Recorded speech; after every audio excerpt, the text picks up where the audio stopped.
कुंभीर कहला हे प्रभु झगड़ा थिला गज और कुंभीर मो केउ दोष कली कहीं सुदर्शन चक्र रे आज छेदीर गज डाकिले ना बोली ठीक अछि कोली जुगरे तमरा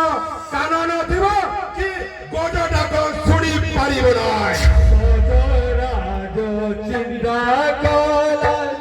थारी घोड़ा चले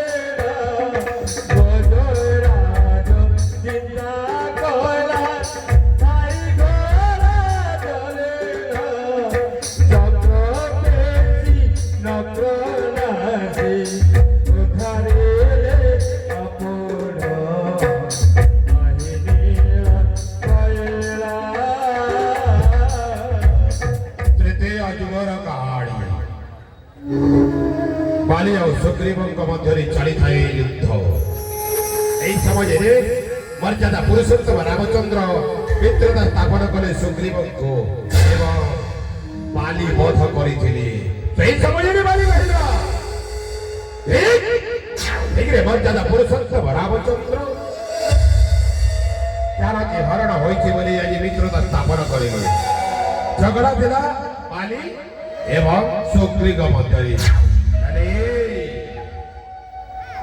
कहीं सरविद्ध कल मोहरी पक्ष देशरी मर्यादा पुरुषोत्तम रामचंद्र कोनी जुगरे हाथ थिब बा पुली नथिब कि धनुतिर मारी पारिब ना तापरी कानगला पापरे आखिर पड़क पड़े नहीं कहीं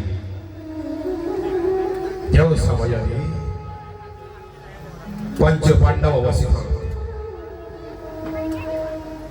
दुस्सहस्र द्रौपदी वस्त्र हरण केते भक्ति करुला श्रीकृष्ण को द्रौपदी हे श्रीकृष्ण आज समस्त स्वामी थिला सत्वे एते भक्ति करुले वही देखी पारिल नहीं तेणु देली